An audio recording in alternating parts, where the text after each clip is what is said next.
Assalamualaikum warahmatullahi wabarakatuh. Alhamdulillahilladzi ba'atsana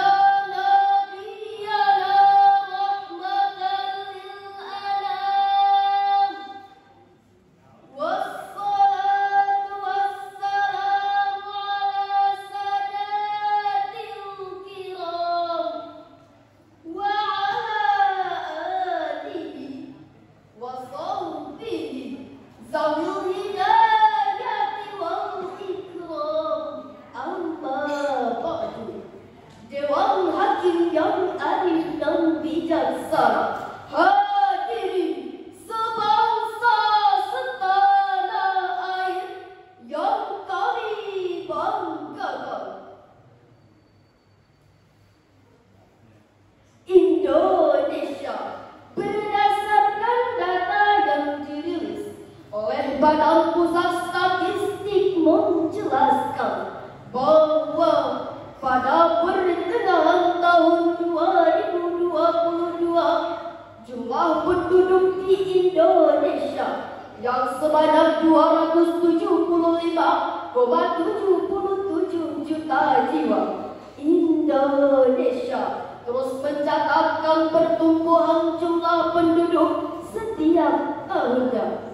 Jumlah penduduk di Indonesia kini telah mencapai 278,69 juta jiwa pada pertengahan tahun 2023. Angka tersebut naik 1,05% pada tahun sebelumnya.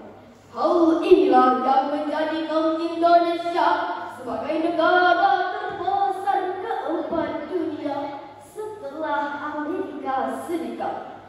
Ternyata hadirin, jumlah penduduk yang fantastis tersebut juga dibarengi dengan kekayaan suku, bahasa, agama dan budaya yang berbeda, yang menjadikan Indonesia bukan hanya negara yang besar penduduknya saja, namun kaya akan keanekaragamannya. Dengan demikian hadirin, untuk memimpin sebuah negara besar dengan keanekaragamannya ini dibutuhkan seorang pemimpin yang bukan hanya pintar secara intelektualnya, namun juga harus cerdas secara spiritualnya, agar tetap menjaga keseimbangan antara pemeluk agama dan budaya di Indonesia. Indonesia sebagai negara dengan sistem demokrasi, tidak jarang banyak orang-orang yang dengan sengaja mengejar jabatan dan kedudukan tanpa dibarengi kemampuan. Akibatnya sering terjadi konflik kepentingan, baik individu maupun golongan. Muncullah perbedaan, saling menjatuhkan, bahkan sampailah kepada perpecahan. Apakah ini yang dinamakan negara demokrasi yang kita gaungkan? Sebagai jawabannya, kepemimpinan dan etika berdemokrasi dalam perspektif Al-Quran adalah judul yang kami suguhkan dalam ajang Syarhul Quran kali ini, dengan rujukan firman Allah, Quran Surat An-Nisa ayat 58, yang akan dibacakan oleh qari'ah kami yang cantik berikut ini.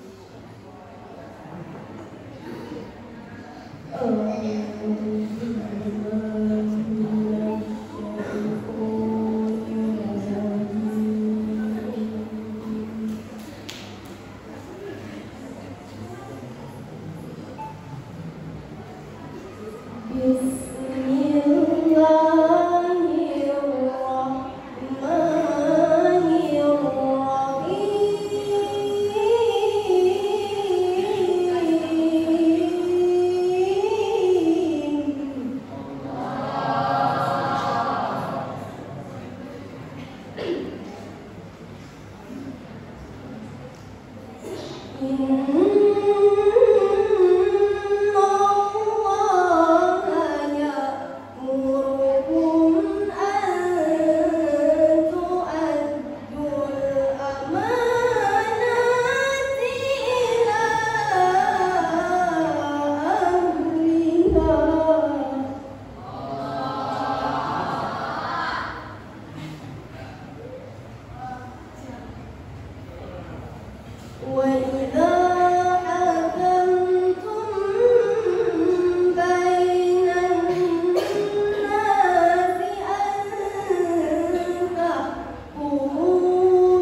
Aku berlindung kepada Allah dari godaan setan yang terkutuk.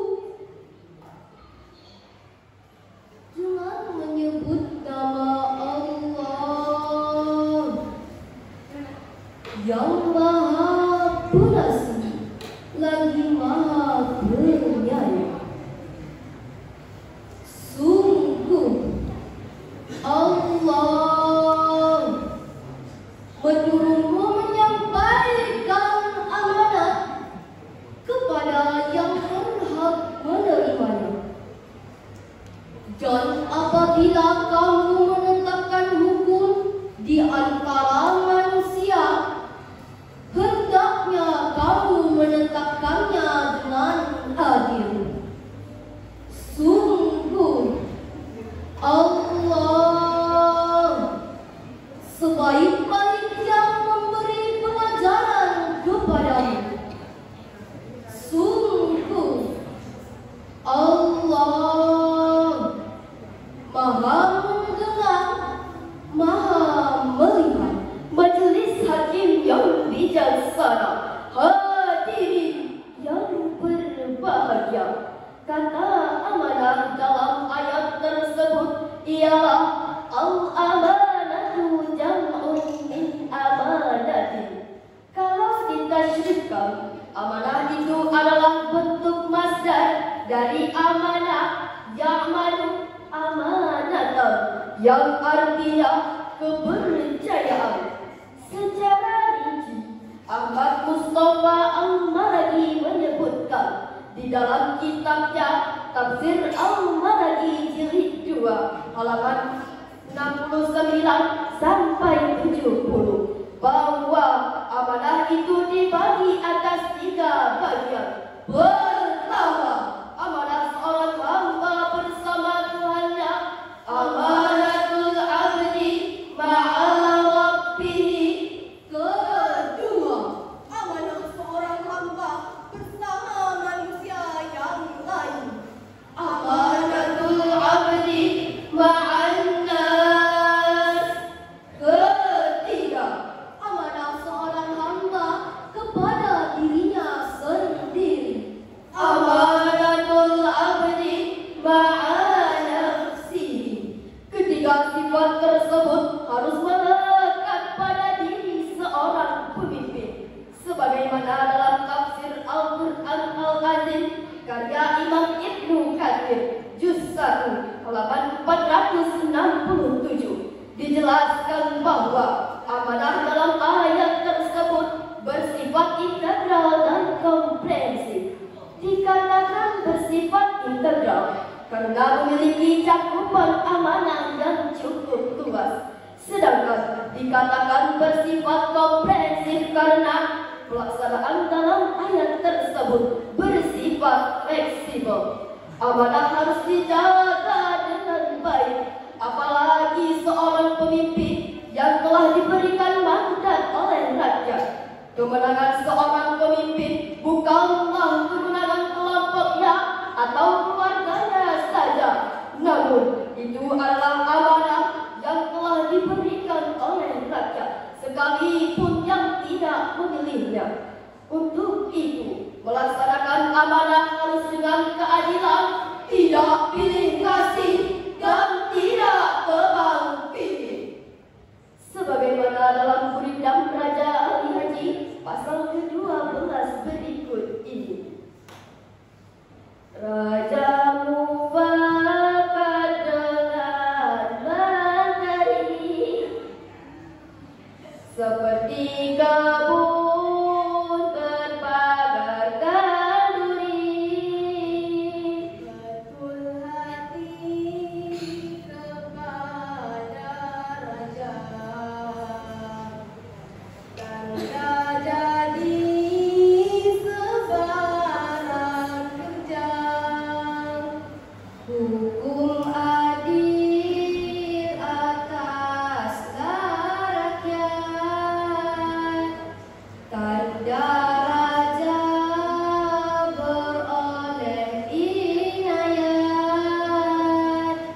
kasihkan orang yang berilmu,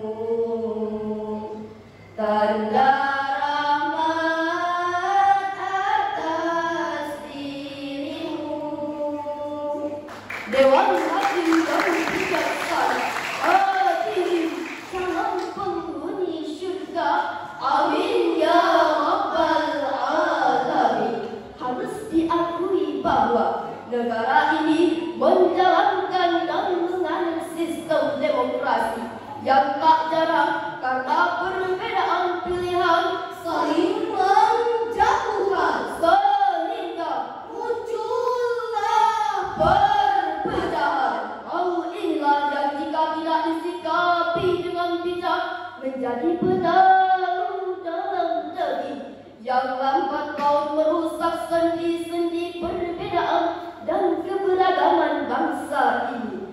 Konflik yang terjadi di negeri ini harus bisa kita selesaikan dengan menjunjung tinggi semangat kebersamaan. Mulai saat ini, mari kita samakan langkah, satukan persepsi, seragamkan gerak, berat sama dipikul, ringan sama dijinjing, bendera tunggal ika, walau berbeda tapi tetap satu jua, satu nusa, satu bangsa, satu tanah air kita, Indonesia tetap jaya. Jika sifat ini diaplikasikan, maka insyaallah semakin majulah negeri kita ke depan. Sebagaimana jaminan Allah dalam Al-Quran surat Al-Baqarah ayat 148 yang berbunyi,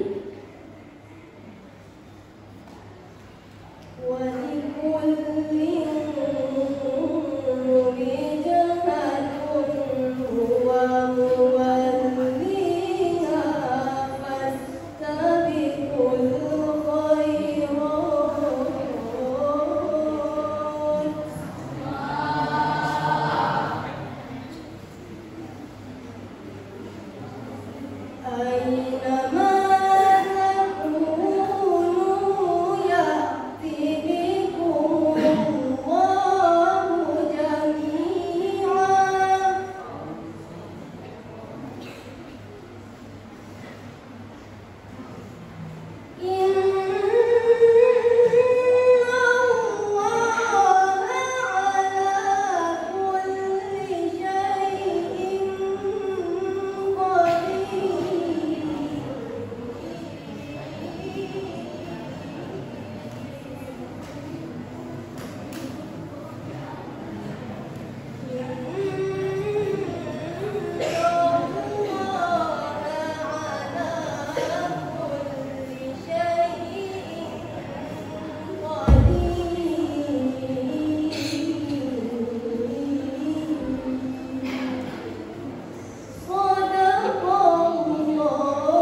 bahwasanya tiap-tiap pemeluk suatu agama ada kiblatnya sendiri. Namun orang yang beriman, tujuan atau kiblatnya hanyalah satu, yaitu mendapatkan ridha Allah Subhanahu wa Ta'ala.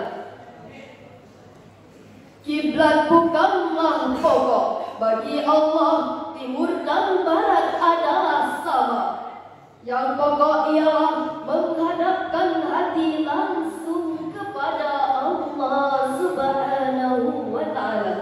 Itulah wujud atau tujuan yang sebenarnya. Dalam agama tidak ada paksaan, hanya berpahala berbuat kebaikan, sama-sama beramal dan membuat jasa dalam kehidupan ini. Kalau manusia dipanggil menghadap Allah, dipertanggungjawabkanlah segala amalan yang dikerjakan selama di dunia. Selain itu, ayat ini merupakan seruan menatap, seruan damai ke dalam masyarakat manusia berbagai agama, bukan khusus kepada umat Muhammad saja. Hadirin wal hadirat rahimakumullah. Ayat tersebut juga mengajarkan kepada kita bahwa dalam menghadapi berbagai perbedaan, hendaknya kita jadikan sebagai upaya bersaing secara sehat. Niscaya Allah akan membalas prestasi masing-masing. Dengan demikian, bahwa negeri ini memiliki banyak budaya multikultural. Hal ini sangat berdampak positif walaupun mengandung dampak negatif. Untuk itu, marilah kita sebagai insan beragama, apapun agama kita, untuk saling menghargai, menghormati sesuai ajaran masing-masing. Akhirnya, sebagai kesimpulan dari apa yang kami sampaikan adalah, pertama, pemimpin adalah seorang yang harus memiliki kemampuan yang bukan hanya pintar secara intelektualnya, namun juga harus cerdas secara spiritualnya. Kedua, multikultural atau keberagaman budaya adalah salah satu keragaman yang ada di negeri ini. Perbedaan pendapat dan pilihan adalah suatu keniscayaan yang tidak dapat dielakkan. Namun, menghargai perbedaan adalah suatu perintah yang harus ditunaikan. Ketiga, sebagai bangsa yang besar, mari terus jaga